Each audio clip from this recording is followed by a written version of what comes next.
Vincent Kartheiser, a star of screen and film. Oof. You're very famous. What's that like? It's funny. I think there's like levels of fame, right? There's people who can't walk through any room in life. And then there's people who work all the time and never get recognized. I mean, obviously, most of us, in an industry that's like public facing. And I think I'm like very far to that side of things. I've been recognized in the last year, maybe twice. Maybe once. I got recognized in LA. A guy came up to us. We were playing, me and my girlfriend, Michelle. We're playing a game. Fiance. I hate that word. We're playing a game called Snake. It's not perverted. It's a domino game. And this guy came up and he had a tattoo of something from Mad Men. So I guess like really diehard people who watch the show a lot definitely might recognize me. So I think I'm very far to that end. So honestly, it doesn't change my life at all. My life's super normal. Like today I went, my kid had track and field today and the teacher came up. It's usually on weekends. I'm usually not there because it's on mom's weekend, but the teacher came up and was like, oh, what's your name? I forget your name. So like most people don't even remember my name, much less know who I am. Which is a very normal experience. I don't expect it. Shut up. When you were at the height of Mad Men popularity, was it more? Because when you were on the TV all the week and it was all... Yeah, but weirdly, I didn't go out very much at all during those times. You went to some I remember I bought an Xbox. I was gonna say the same story. I was gonna say I went to an Xbox giveaway, and the only reason I went is because you were like, I want one of those, and I was like, I'll sell you mine because they were selling for like over list because they weren't out yet. Do you remember you sold it to me for over list? I sold it to you for list. I don't think that's I true. sold it to you for list, but they were going for because they weren't out yet, so they were going for like 100 or more over list. I didn't give you like a deal at all. You were really annoyed. No. You were like, "Why you got this for free? Why are you charging me anything?" Yeah. But I was such a prick. I still am. Yeah. But I also was a prick. I still am a prick, but I wasn't. Yeah. It's good to know that you're consistent. You once told me never tell the truth in interviews. Because, I did not say that. Yes, you did. I Because said be boring. No. You said never tell the truth in interviews because if you tell the truth in interviews, you'll pay for it for the rest of your career. What did you mean by that? I don't think that's true. those If were I your said that to you, I was really wrong. Okay. I don't think that's true. I think what happened is you probably were talking to me on a day where I had told someone a truth and it had backfired. But you can also tell someone a lie and it backfires. Interviews can be tricky things. And I think the only way around that is to kind of separate yourself from the outcome and what people think. Instead of trying to alter how they're going to portray you or how you're going to portray yourself or how people are going to perceive how you portrayed yourself or how they made you portrayed, is to kind of just say none of it matters anyways. But I think that's a hard thing to do. And, I certainly wasn't there. So when you say be boring in interviews... Yeah, that's the way to be, really. That's So what smart people do. But why? Why do celebrities be boring in interviews? I don't think they do, but I think that the smart ones maybe try to. I think for the most part, you want to promote the project you're doing. You want to promote maybe a product you're selling, a charity that you're involved in. And I think if you try too hard to be entertaining, you can miss on staying on course with promoting the specific thing, and you can make it about you instead of making it about the project. That's wrong because you look at people like Jim Carrey, and it's like if you go on David Letterman as Jim Carrey, I'm aging myself, but if you go on Ed Sullivan, as I don't know who Jim Carrey is. Is that a new? If you go on Ed Sullivan as are they making talkies now? They're making talkies. They just started. and you're funny, then people will be like, oh, I want to see what they're in. But I think most performers aren't Jim Carrey. Most performers aren't Jerry Seinfeld. Most performers are, a little less able to riff like that. And so they can get into trouble trying too hard.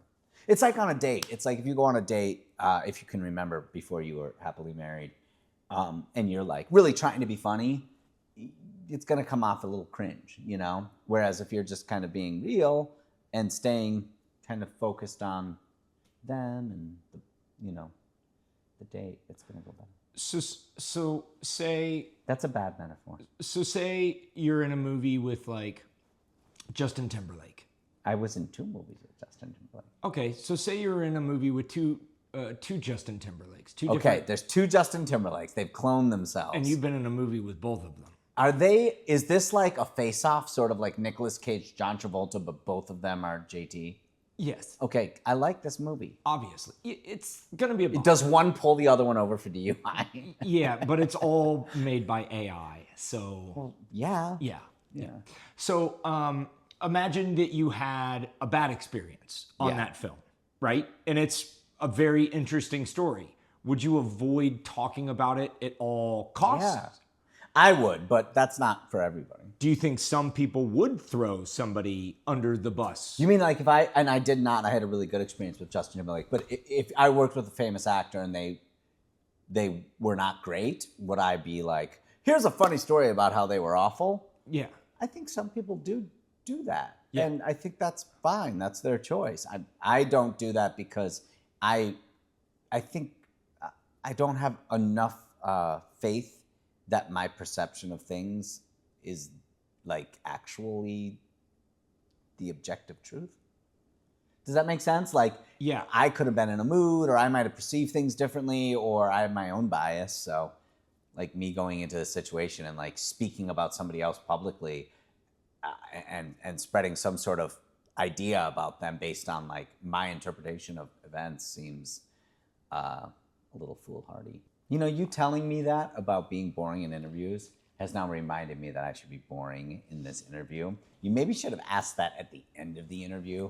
I'm not a very good interviewer. But you're learning. It's fun to be here on the road to your development. Yeah, you're watching my slow motion demise. Oh, it's not as slow motion as you might think. Yeah, fair point.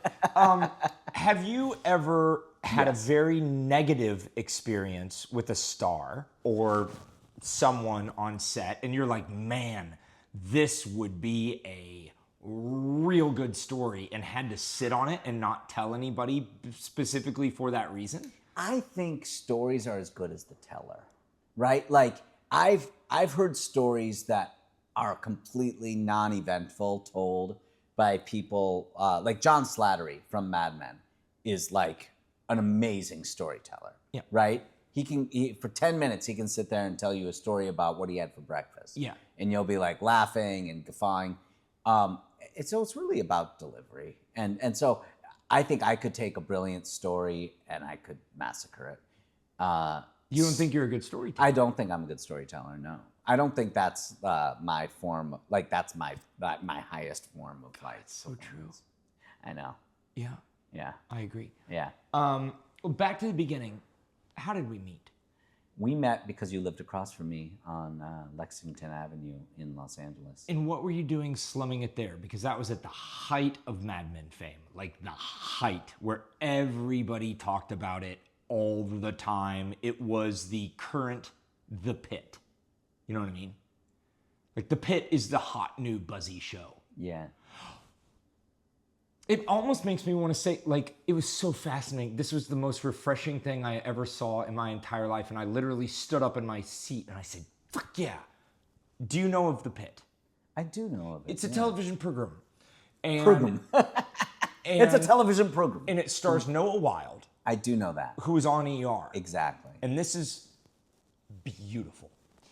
An interviewer So Trumpian. asked... So beautiful. Don't ever... The most beautiful movie, the beautiful show, Noah Wiley. Let's just do it all as Trump. He's a wonderful actor. You might know him from ER. Find a bridge. Not George Clooney. You're doing great. I'm not doing that good. I'm doing an impression of an impression of an impression. Yeah, that's really bad. I don't know what Giambia But listen to this. doing over there. Are you texting somebody? Okay. The audience isn't going to know what you're talking about. Are you going to cut that out? No. Okay. So this is beautiful, and I really want to share this story. Okay, Noah Wiley. Noah Wiley. It was beautiful. Trump impersonation. Did I say his name wrong?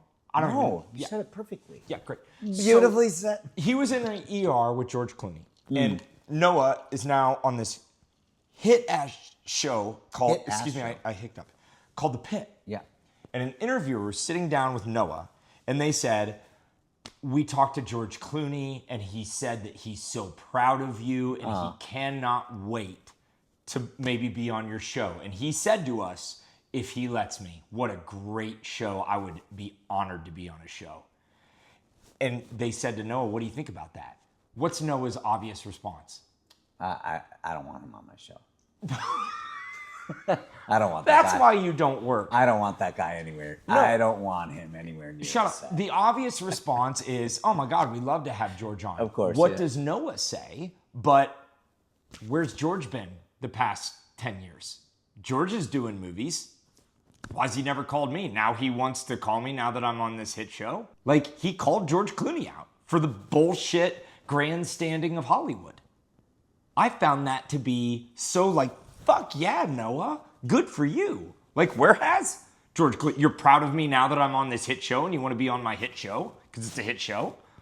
Like, you've had my number this whole time. Yeah, it's a tricky thing because I think there's so many variables, right? It's like, I think... What a safe answer. No, it's not. It's really just the truth. I mean, you have to understand that, like, George doesn't necessarily run every set he's on and doesn't have casting approval.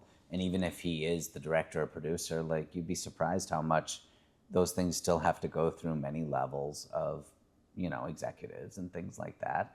And getting Noah Wiley on a show is very different than getting George Clooney on a show.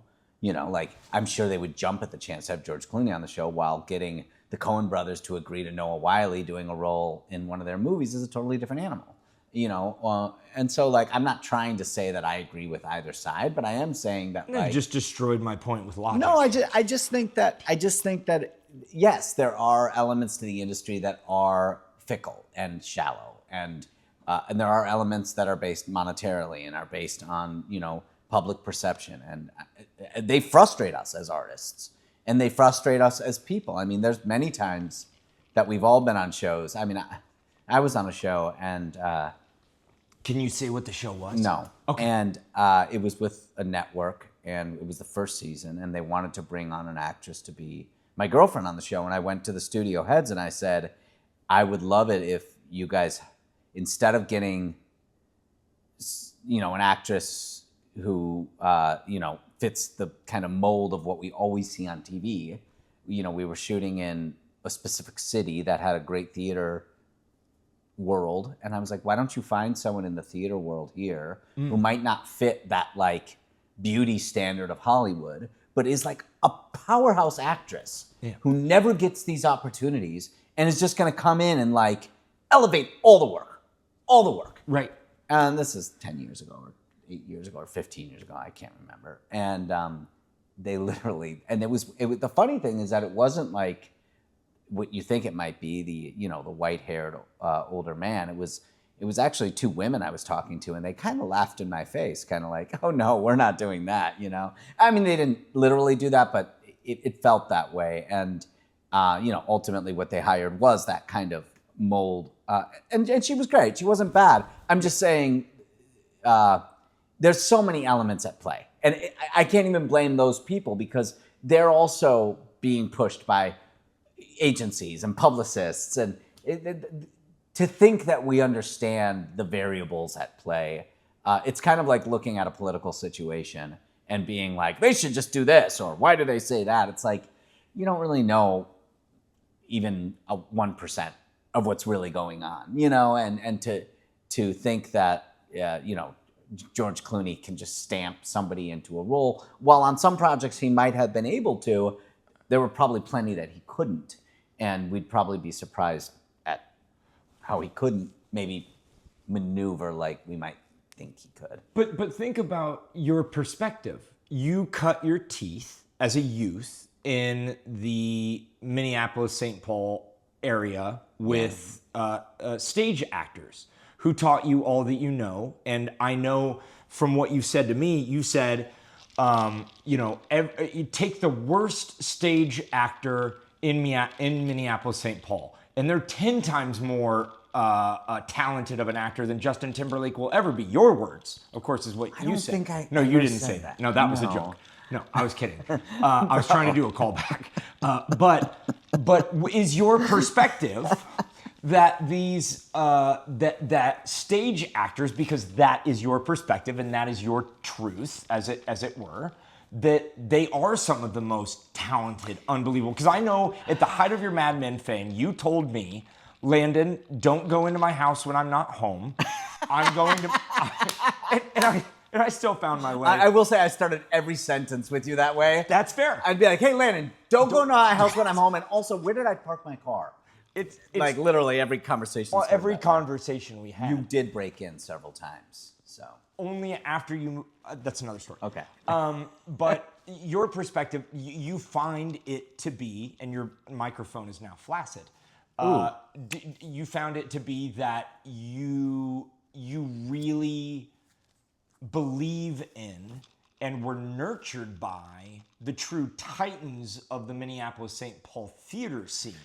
Well, I think you are right, and also misunderstood a little bit of what I was saying. Please edify me. I think what it is that when you're young, you are inspired by things to a great degree, right? That's why people tend to look back and be like, oh, the good old days of film, or the good old days of music, or the good old days of art, because they were exposed to it between the ages of like 8 and 21. When things really hit you, it feels like everything you're seeing is the first time you're seeing it. It doesn't feel derivative yet. And so for me, what I was trying to tell you is I grew up without a television in Minneapolis, and my parents would take me to see theater shows. So those were my Justin Timberlakes. If you grow up with the internet, then Justin Bieber is your Justin Bieber. If you grow up with no internet, then the guy down the block who sings songs on the corner is your Justin Bieber. And so it wasn't saying that like those guys are better actors than anyone in Hollywood. It was just that that's what I had exposure to. So those were the people that inspired me and moved me, and they were my idols. That's who I looked up to, is Jerry Drake and David Finley and so many, Wendy Lair and Charity Jones, and these names that you will never know and the world might never know, but to me were like super important and valuable actors. Richard Ooms and like these people that the world will never see, but to me, I would look forward to seeing what Wendy Lair was going to do. She was going to play 3 roles in the Cinderella that was touring that year, and like that meant something to me. And so when I got an opportunity to work with them, that was big for me. And that as I grew up and I moved out into the world and I started watching TV and movies, then of course, it shifted. I became big, the scope of what I was consuming was much broader, and I started to idolize other people. But when I was just coming up as a young actor at 10, 11, 12, 13, 14, those people were the titans to me. I don't think that they are. I think we run into trouble with acting and with all art, because we want so badly to categorize things. We want so badly to be like good, better, best. And when I say things like, let's get a great actress from Chicago or from Cincinnati or from, Missouri or something, wherever you're shooting, let's get a local who hasn't had the chance yet. I'm not trying to disparage anyone or say that they're better. But what I'm trying to say is that I reached out to try to offer a different opinion, something outside of the regular lanes of the industry. But then if they end up hitting, do they not become the regular lanes of the industry? Because that's one's hope. Like someone like me, right? An unknown, as it were. I hope to break in, and I hope somebody says, man, you should give Landon a chance, right? And then I become mainstream, and then I'm no longer a chance, I'm mainstream, right? But that's not what I'm saying. Like, not one.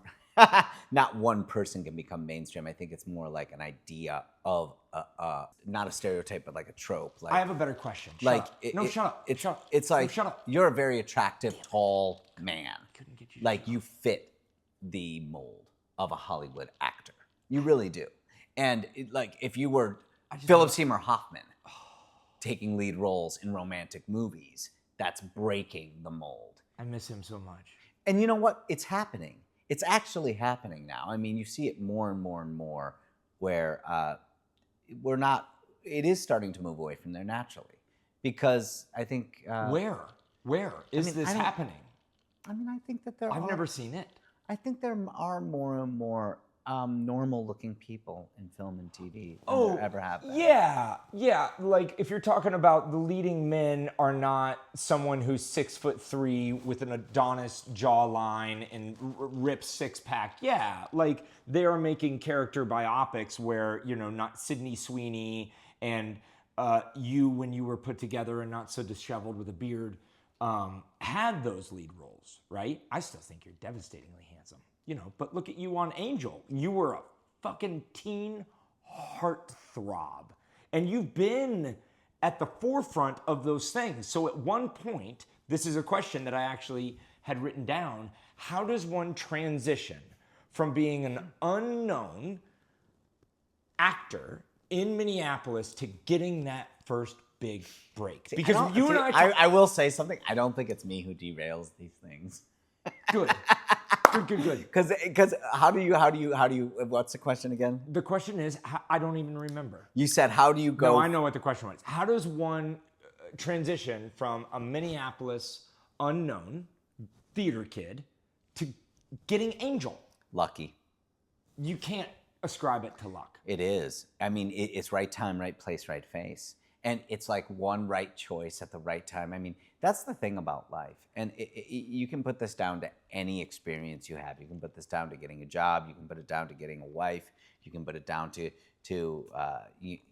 getting a hobby. You can put it down to getting a group of friends. There's so many variables at play.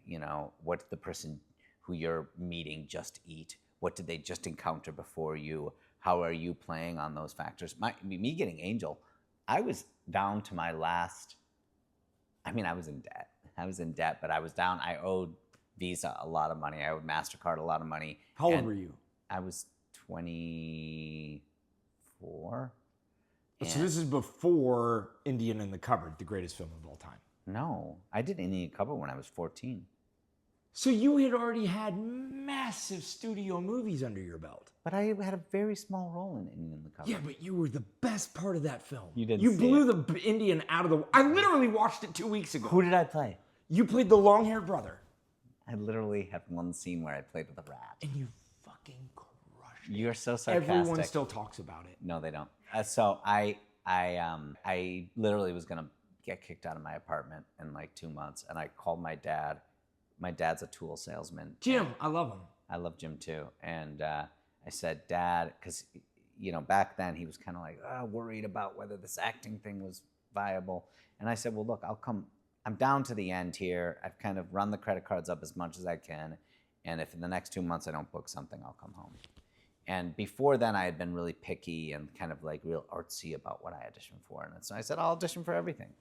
So Angel was one of those things. And I went into a room that was probably like 10 times the size of this room. It was a massive room. It looked like 5 times the size. It looked like a casting cattle call. And all the guys looked like me in the lobby. They all had the same haircut. Long hair, handsome. Well, I never called myself handsome, but like they were all like... No one else has either, but I do. No, they haven't. You're right. And so I went into the audition, and it was one little thing that I did that I could tell Joss Whedon and David Greenberg liked. Greenwald? I'm a bad person. You'll never work again.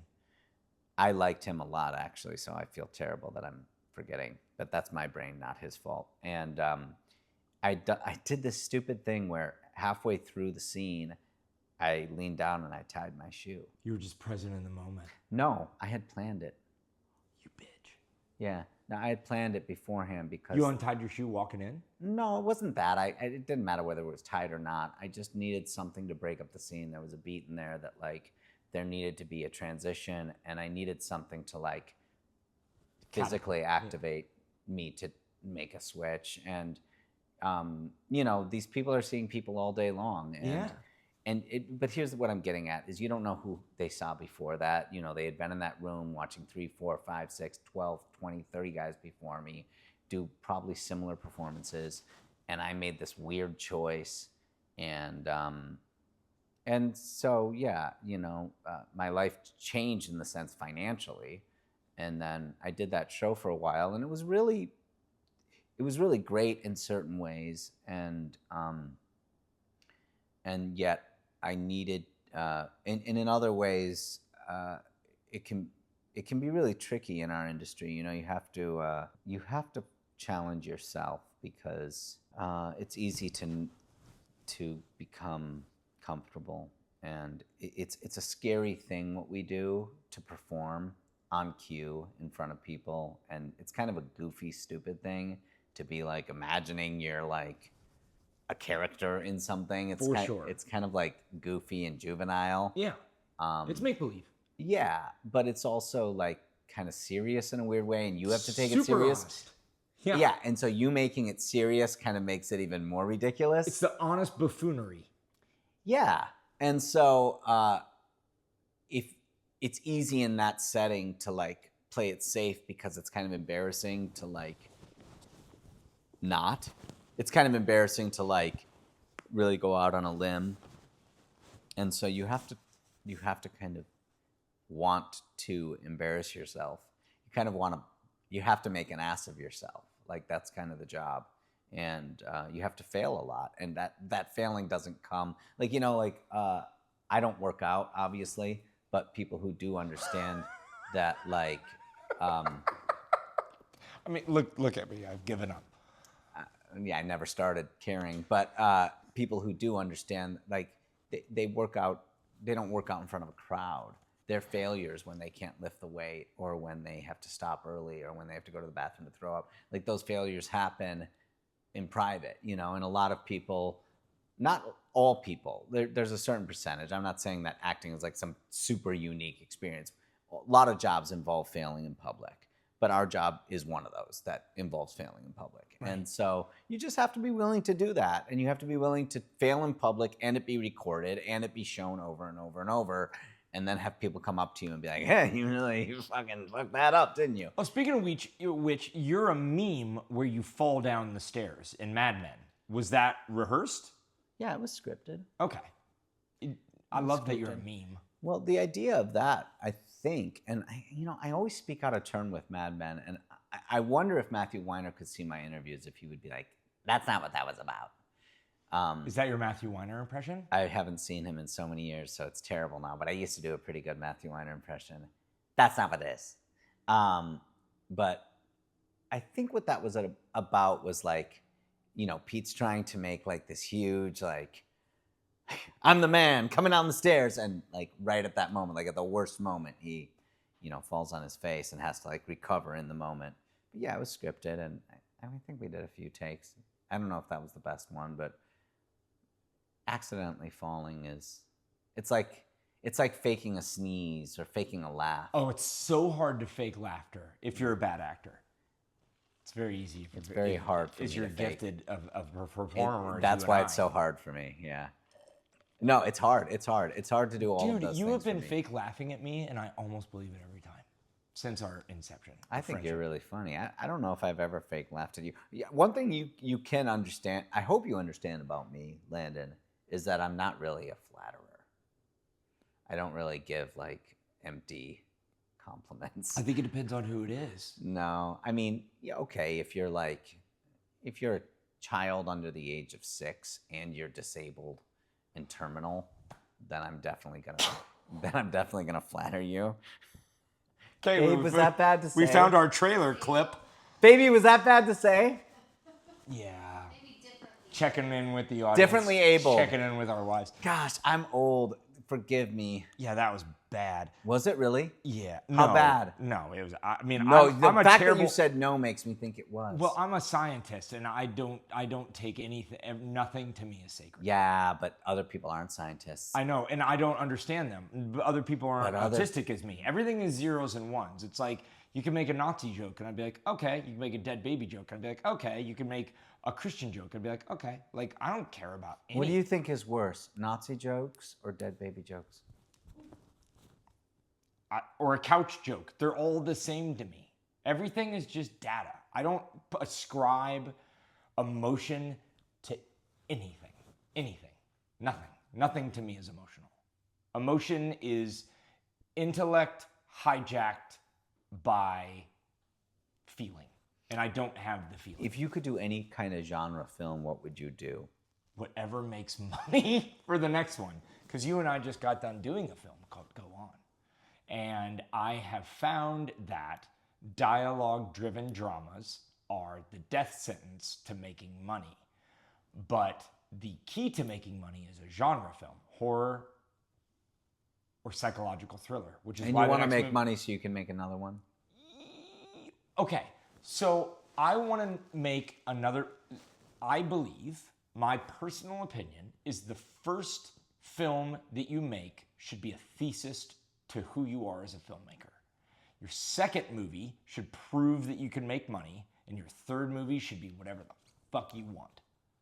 So what's the end goal? To like be able to make whatever you want? Yeah. And so that you can tell, so that you can tell. The first story is, so you look at Christopher Nolan's career. Memento was his thesis film. Well, no. The first movie that he ever made gave him the ability to make his thesis film. The movie that nobody's ever seen before Memento. Then Memento was his thesis film. This is who I am as a filmmaker. Here's my ability with no money. Then his next film was the movie that proves that he can make money. Then he can make whatever he wanted. That is what a filmmaker ought to do. Because if you try to make money on your first film, who are you? Where does it lead to? What do you want to do by the end? Anything that you want. And what is it that you want? I don't know what it'll be. Okay. I only know the next movie that I need to do. But you know that you want needs to do make money, right. And then I know the movie. Probably the third movie that I'll make will be cost smart. But I guess what I'm asking is, like, you're doing all of this so that you can make film. Why do you want to make film? Because I can't be an astronaut. Okay. That's the truth. Okay. So being an astronaut, why did you want to be an astronaut? Because I was a bullied autistic kid in a cornfield from the middle of nowhere, and I wanted friends, and I thought, who does everybody love? Astronauts. And my brain never grew up. So is the second thing that everyone loves is a filmmaker? No, filmmaking came naturally to me because my childhood therapist got me into acting lessons to learn how to mask my autism. Right. No, you told me that. So, but I guess what I'm getting at is, like, why? Why what?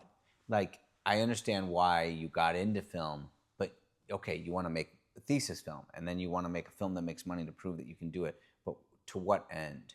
What is the end goal? The heat death of the universe, where protons get ripped apart. Sure, that's inevitable. But I'm saying for you, all of these goals that you're setting and then achieving, what is the goal at the end of them? Do you remember the first thing that I ever said to you? Yeah, you said your cat ate a sandwich. Do you remember the second thing I ever said to you? Oh, right. No. Oh, God, I really want to. Oh, I know your cat's name. God rest its soul. It's Simon. Yeah, man. You don't know that it's dead, though. It could be the oldest cat that ever lived. I feel the exact same way about Tucker Rumpleton, a cow that I saved from a lion in Africa. True story. Wow. Was it in the jaws of the lion? I mean, the lions were there, and it had puncture marks in it. Wow. And I jumped out, and the guide was like, "Do not do this." That was my Donald Trump impression. Donald Trump was running the safari. It was when his casino failed, and he was running on hard times. Did he run the safari into the ground too? Oh yeah, it was trash. Yeah, it's done. Lions ate the entire camp 2 weeks later. But anywho, they have the best lions. The best lions Look at the Leons. Look at my wife, Melania. I do a great Trump. That's Everyone talks about really it. schizophrenic. Okay, you did a great job of having me derailed it. What were we talking about? Because it was a really good point what I was about to make. Was it? Do you remember the second thing that I ever said to you other than Simon ate a sandwich? Do you think my roommate is stealing money from me? No, I never thought that. I knew that. Oh. What was his name? Which one? I had 3 of them. Oh God. And it was also like a revolving door. At the time, it was Johanny Paulino. Yes, Johanny. He just randomly sent me a message on Instagram. How is he? I don't know. I haven't talked to him in probably 10 years. God bless him. Yeah, he's a good guy. Still in LA? No clue. I haven't talked to him in 10 years. If you're not a very good active listener. But anyways, the second thing that I ever said to you after your cat ate a sandwich was, one day I'm going to put you in a movie. And Yeah, you're like, that is true. Okay, sure you will. But I am... Well, you have to understand, a lot of people say those sorts of things. Oh, yeah, and they're all full of shit. But everyone, well, at least 3 out of the 4 people in this room can testify that if I say something, I will die before it fucking doesn't happen. I'll die before it doesn't happen.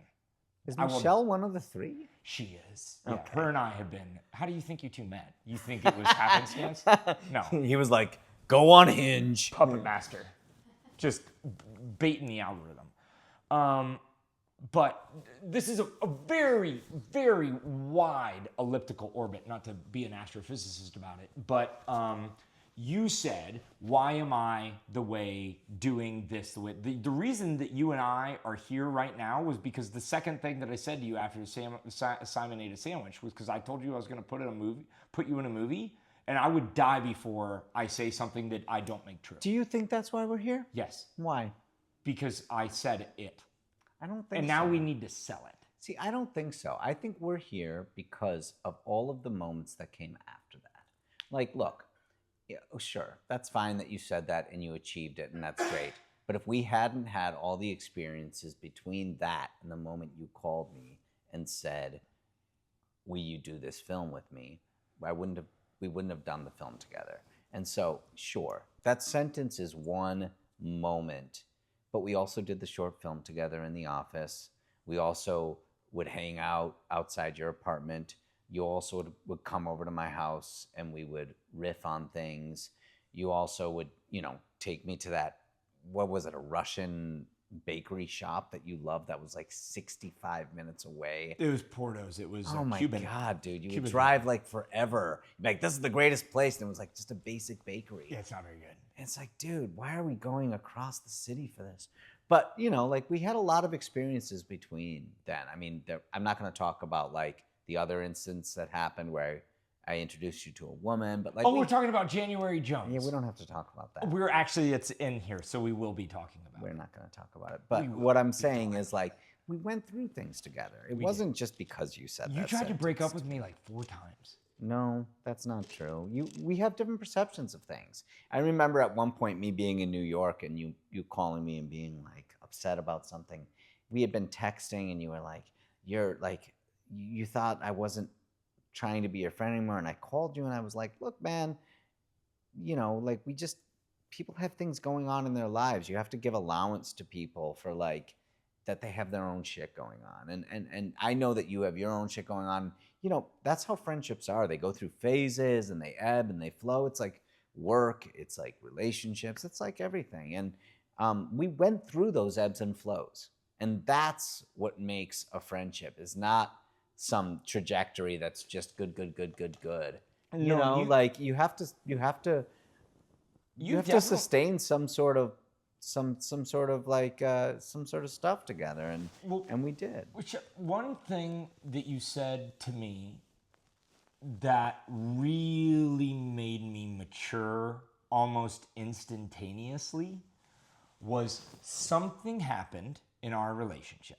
Something. I don't even remember. I know exactly what it was. It's irrelevant. Something happened, and I said something to you, and then you said back, look, I'm just telling you this because I'm your friend and you should know this. And I said, well, if I told you this, I wouldn't tell you. And then you said, well, then you're not my friend. If you're my friend and I'm doing something that needs checked and you don't tell me, hey man, check yourself, you're not my friend. And I'm like, oh shit, this is a mature adult human being that believes in accountability. And I have never had a friend that has ever talked to me about my own accountability. And I'm like, what are you, my fucking dad? And you're like, no, I'm your friend. I'm more important than your dad in some ways. Well, and I think I it's like, you know, the Grinch. Like his heart grew 7 times as big. I felt that, but I felt my maturity grow 7 times. I'm like, that is what friendship is. Somebody that calls you out. Well, I'll tell you, man. I think you had a really traumatic childhood, so I think you're ready to bolt. You're ready for like the other shoe to drop, for someone to be like, you know. And I think it's hard for someone who's had situations where they felt different than everybody else and like they were ready to be excluded. It's hard to trust. And so when someone's like, hey man, we can disagree without it being the end of things. Yeah. Sometimes that's something that you still need to process, because you're like, whoa, we're disagreeing on this. I better get out of this situation. It might turn ugly. And I think we've hit a couple of roadblocks along the way. And ultimately, you are learning through this friendship that like friendship's not that fragile.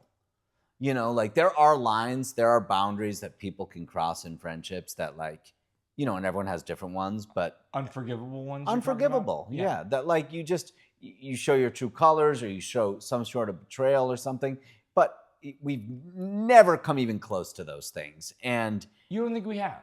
Absolutely not. What would be a true betrayal for you? Maybe it's not black and white, but I think if over the course of a certain amount of years, there are instances where people show volatility or dangerous personality traits, you know, I need to protect the people I love, like my family. When there's collateral damage. Yeah, like if you were an ex-felon who kept robbing people or like conning people, I'd be like, you know, we might be friends, but I can't have you in my life anymore. You have a very long fuse, it sounds like. I have to pee. I probably have the hardest hitting question that you've ever been given. Okay. What did you do with your free time on set? Like on Mad Men, there's, you know, you're there for, well, series regulars are there not for 16 hours, but you know, when you're there for all, you have the first scene of the day and the last scene of the day. Yeah. And you can't leave in the middle. I'm sure you're a series regular, you can leave in the middle of the day. But say you couldn't, what do you do on set all day? Yeah, different things, right? Like when I first was on Mad Men, I guess I played poker a lot. With whom? Online for the first couple of years. We would hang out. We had this area near the makeup trailer. They built a deck for us, and it was all pimped out, and everyone would hang out and play cards. And was there alcohol? No. Okay. Yeah. Maybe after hours, but I never hung out after hours. I think after hours they probably had a glass of wine, but I was never there for that. I would always go home, but make sure I wasn't in your house. Yeah, I had to make sure you weren't there. But yeah, you hang out, you enjoy time with your castmates. That particular cast of people were really wonderful people. Yeah. I mean, everyone from John Hamm, John Slattery, Elizabeth Moss, Christina, Rich, Aaron, I mean, January, everyone involved was like entertaining and fun. I got along really well with Jared Harris and Michael Gladys, Allison Brie. I mean, everyone was just enjoyable to be around and, you know, had good stories. And so it was kind of a lot of fun. Did you celebrate when you found out that you got the role? Yeah. Of course. I mean, I auditioned for the role, and then it was a year before that actually got confirmed that I got it. It was a year later. It was almost a year. I think it was like 8 or 9 months. I auditioned for it, and I felt good about it, and then I had a call back about a month or a few weeks later, and I felt good about that. And then I found out about a month later that it was down to me and one other person, and it depended on whether it depended on who was hired to play Don Draper. So if John Hamm was hired, I would get the role, and if another guy was hired, another guy would get the role, is how it was told to me by my agents at least. And then over the course of the next 6 months, they kept calling me with different auditions, and I kept asking my agents, like, yeah, that's great, I'll audition for it, but what about that Mad Men thing? What's going on with that? And then finally it came through that it happened. And of course, John was flying, I think he had like 6 auditions for the show. God, that'd be terrible. I don't know how many it was, but if I recall him telling the story, it was a lot. I think they flew him to New York twice. A lot of, and this goes back to that story you were telling about, George Clooney. It's like he had to go through many, many layers of casting. It's not as simple as just like, I want that guy, he's in. Sometimes it is. I mean, sometimes it is, and that's definitely true. But I think oftentimes it's complicated, and so in that case it was. And then we finally booked it, and then we did the pilot, and we had to wait another 6 months to see if we were picked up. And what's that 6 months like? I mean, it's fine. I mean, I think it's out of your control at that point. Yeah, and also like this is the beast. This is the animal. It's like if you're a football player, you're going to be drafted by who you're drafted by, and then like who's going to be your coach? Are you going to get the starting job? I mean, there's so many variables at play. Like if you've chosen this career, then you understand that this is part of the process. And well, what about like In Time? Big ass studio feature. Was that a direct offer? No, I auditioned for In Time. Did you have a callback for In Time? I auditioned for In Time. I got the call to do In Time. I love the casting director on it, and I've gone in for her 1,000 times, and I always have fun working with her. And so I said I would do it, and then there was a family tragedy that happened the morning I was supposed to do the audition, and I had to leave town. So they moved the audition up in the day for me, and I was like, I don't really know if I can do this audition, like with what I just learned. And so I went and did it anyways. It's interesting. It's kind of like Angel in the sense that I chose one thing to do in that audition. I was doing a scene where we played poker, and I had a handkerchief in my pocket, and I just chose to take the handkerchief out and kind of wipe my brow partway through the scene. And it's little things like that. Did they tell you that's why you got the role later? Of course not. But I think as an actor, if you feel inspired to do something and you feel like you have input into something and you've put energy into it and you've... Intentionality? Yeah, maybe that too. Yeah, absolutely. I think that bleeds into the rest of the thing. And so I think maybe I auditioned for it twice, maybe just once. I had done an audition earlier that year for that casting director for a movie that never went with Gore Verbinski, who I just worked with. And it was a movie called BioShock. And I did this audition, and it was like one of those shining moments of my career where I just like nailed every beat of the audition. Like I was just like, everything was just hitting, It was like a no-hitter for a pitcher, you know? And so I felt really confident in that room. And it was, it's funny how that is for actors. There's like certain stages you go to or certain audition rooms, certain people that you just perform better around, Yeah. You just feel comfortable, you feel confident, And I think that room I felt really confident in.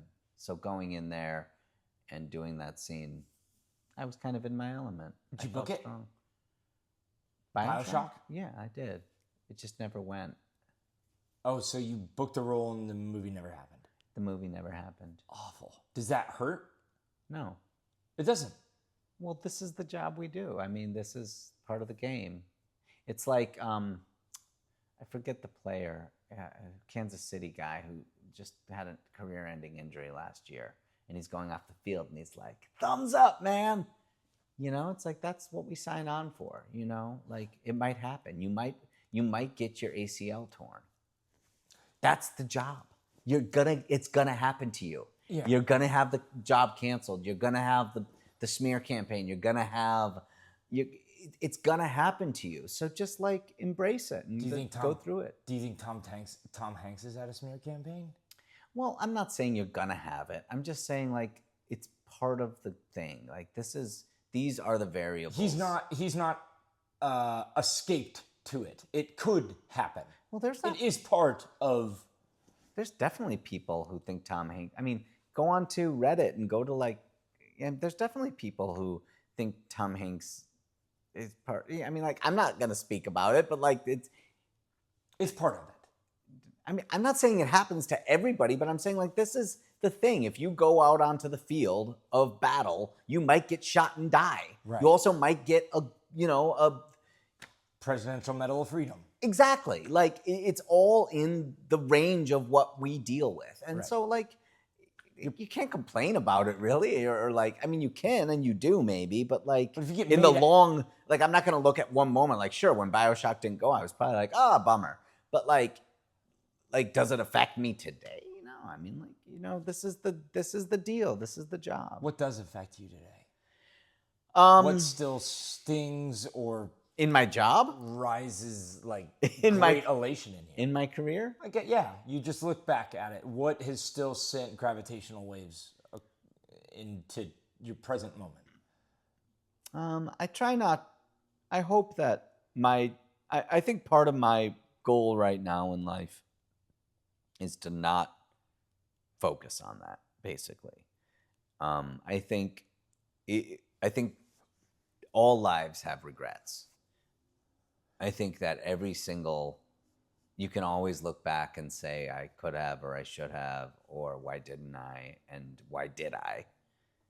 I think my goal right now is to free myself from that perspective on things. And there's definitely moments in my career where I think I could have capitalized more, but I think that to say that is to deny the fact that I had a huge amount of blessings, and to say, well, why didn't I capitalize on that thing? And I could have been, everything could have been 100% here and here and here. It's like, well, yeah, but I did, I did capitalize on a lot of things. And so, be grateful for what did happen. And I try not to focus too much on my own mishaps. In a lot of ways, I'm grateful for those as much as I'm grateful for the successes.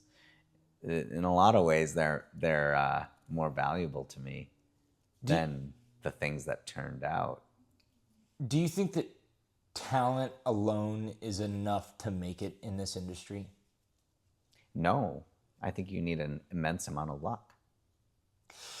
I know that you have told me, like, I think that you're going to find it, or you're going to make it, or whatever you want, I think you'll have. And being someone that doesn't think that they've found it or had it, what do you think is the missing piece? Perspective? Or yes. Yeah, 100%. And I think you've already made it. I think your life is so rich and so full of so many beautiful and amazing things, and you've helped so many people, and you've touched people. People are inspired by you. People escape their lives because of you. They get value from you. And not only the people on the internet or the people on the television, on the other side of the television screen, but the people who are directly in your life. I'm not going to say your children's names, but your children, your wife, your family. I met your family at the premiere in Minnesota, and they're all proud of you and touched by you and moved by you and inspired by you. I met your family here in Austin. I think that for you, and I don't have the actual answer, but I think for all of us, it's about recognizing that, like, the job of succeeding is oftentimes much different than what we think it is. And the goal is being achieved as we speak. It's not like a place to go to. It's something that's like actively occurring right around you. Speaking on that, being part of big blockbuster movies and big Star Wars, big blockbuster Jumanji 5. TV shows, Avatar 13, this time they mean it. What's it like coming onto the set of our film Go On? It was great. Going on the set of Go On was really great for me. I've been on all sorts of different kinds of sets, and they're different and they're the same. I'll say most of the sets I've been on have been low budget films. That's mostly what I've done, is independent films and television, which does have a bigger budget but has a similar feel because you're kind of moving at that same pace. I loved Go On. I thought the people were really, really fantastic. I really loved the vibe that you created among people. Everyone felt nurtured and heard. And I think it was just a really pleasant and freeing place to be creatively free, you know? And so for me, it was a really special and wonderful project. I mean, I gave a speech at the end when I wrapped, which I never do. I still have it. Oh, you recorded I just it? watched it a couple days ago. I mean, I never really do that. I'm not really that sentimental. I don't really subscribe to sentimentality. But I did feel very close to those people, and not because it was like we had some deep conversation, but just because everyone felt really grounded and really real, and like they were there because they wanted to be there, even though like we all need to make money and we all were getting a paycheck. I think also people were there because they felt like they wanted to create something and they wanted to be a part of making something. And you know, we talked earlier about like, why do you do this thing you do? You know, like, okay, the first one's for this and the second one's for that. And that's very smart and probably correct. But also like, why I do the thing that I do is for the actual moment that I do it. It's not for like what comes next. It's like for that moment, to be there with those people on that mountain, to be driving down that hill with them, to be suffering in the rain and cold, to be finding a moment of clarity and truth, to watch John and you hash out how a scene most makes sense, to watch the stunt coordinator understand how we can make this thing be realistic and also interesting to watch. And those moments of kind of creativity, those are valuable to me. They're more valuable than an achievement or a financial gain or But how do you what other people think. How do you separate those trappings of permanence from people that are so myopic about the success and the fame and how do you stay grounded when it's so easy to get lost in the hierarchy of leveling up? I don't. I get lost in it too. You do. Yeah, I've never seen you lost in it. I am. I mean, of course I can sit here and speak poetically about things and all of that, but I'm not above like the basic human like rat race bullshit. Of course I'm part of it. But we know underneath all of that there's a deeper truth, and that's something that I aim for. I'm not saying that I've achieved some sort of nirvana and some sort of like, you know, I'm not like some Tibetan monk, like, you know, on top of a mountain. I'm trapped in it too. And I have jealousies and wants and all of those things. I'm just saying like, that's not what I aspire to. And I want to focus on those moments of creativity. And so when I'm in those moments, and that's why your project was special, is because I felt I did connect to those moments. You know, and that's why I'm saying it was great. It's not because it's what I always do. It's what I want to do. It's what I know is true. I think we all, and I'm speaking out of hand here. I'm just a dude. Sure. But I think we all can look at like the cliche idea of like, it's the journey, not the destination. It's who you're with. It's not what you own. Yeah. And like to live that way is like such a different thing than to know it. We all know it, but to live that way and to like really make it part of our lifestyle is a much harder thing to do. And I'm not trying to pretend like I do it, you know. We all struggle with like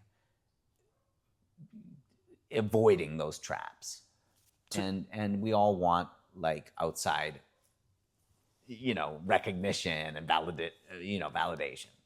But I think that we have to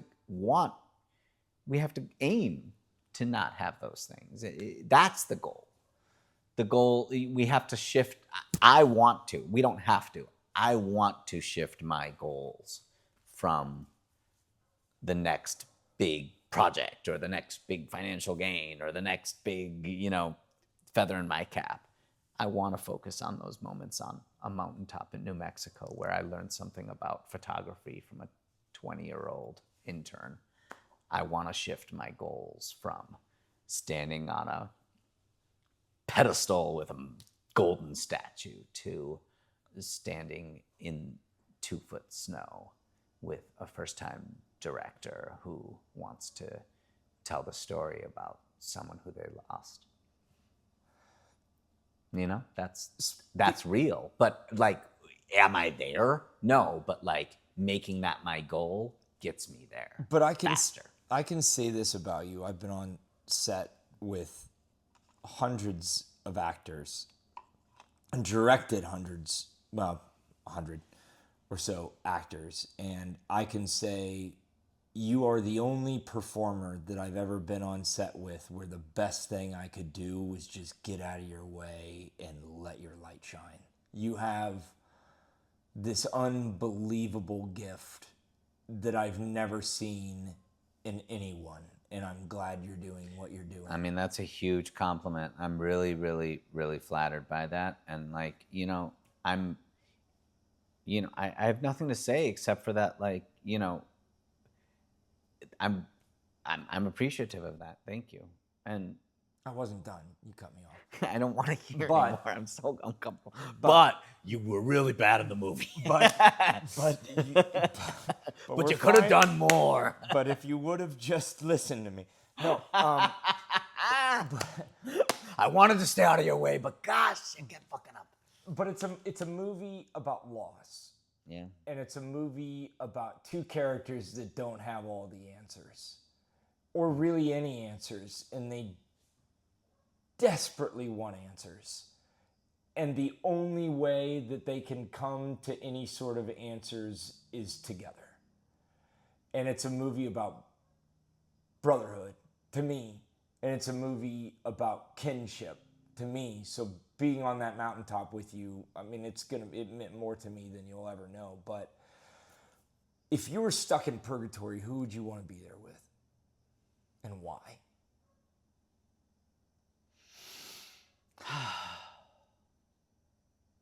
Just one person? Answer however you'd like. I mean, I'd want to be there with my people. You know, I'd want to be there with, you know, Michelle and my kids. You know, I really would. I mean, those are my people. In culmination, Yeah. Vincent Kartheiser was born into a family without a TV. Vincent cut his teeth in...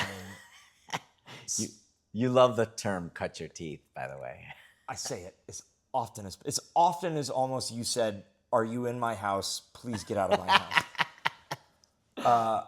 Cut his teeth in theater in Minneapolis and St. Paul. Set out on his own way, penniless and destitute, holes in his pants, in these pants, literally these pants. Went out to LA, found success, found great success, found insane amounts of success that I could only shut up. That I'm diatribing now. That I could only dream of. Okay. To the normal layman, you have accomplished a career in the arts that most could only dream about. That's might be true, yeah. I'm blessed. What advice would you give somebody seeking out the same path to accomplish the great success that you have? In closing, Vincent, I give you the floor. Well, everyone has a different version of success, but I'll use my version now. When I was young, my version of success was much different, but now my version of success is like accomplishing the goal right in front of you, not the bigger goal, not the, as we would say in our industry, the super objective, but to release the super objective from your mind, which is like the character's overall want for life. Yeah. But to focus more on the objective of the moment, which is what's right in front of you. And I would say, if you're focused on the objective of what's in front of you, don't try. Don't try. If you're, I can't speak to like someone who wants to, be a scientist or be an architect or, a finance guru or a military expert. But if you're an actor and you're focused on that moment right in front of you, don't try. Trying is the thing that will get in your way. You have to find... God, I'm full of bad metaphors today, but I would say I love shiatsu massage. Okay, yeah, we're off the rails already. Go on. Can't wait to see how you land this ship. There's like sometimes they get their elbow like right into your spine, and like the instinct is to like tense up, right? But like just if you relax and you let that push deep into you, you can survive it a lot better. And the thing with acting for me has always been to like try to cumulate and like not cumulate, but to like try to like control and break up the beats and figure out like the way through the scene and, tie my shoe or pull the napkin out and dab the forehead. But those are actually not my goal anymore. It's not to create a moment that things pivot and things change, but to release and to not control the situation and to be truly vulnerable, because those moments where you can dictate and manipulate the audience's emotion while they might be effective, for me, aren't purely satisfying. For me, to not try and to release and to let true vulnerability exist, true humanism, to show people how to live, to show people how to feel, how to be, not through a controlled and designed path, but through surrender. Surrender. Surrender, sacrifice. Yeah, that's for me where the value is. Vincent Kartheiser, to me, is one of the most talented actors I've ever worked with. Just a dude. Shut up, big crybaby. And I'm thankful you and I are friends. And I couldn't be more honored at all to have you be in our feature. Go on. We are friends. We are friends. And it's available now. Check out the film Go On.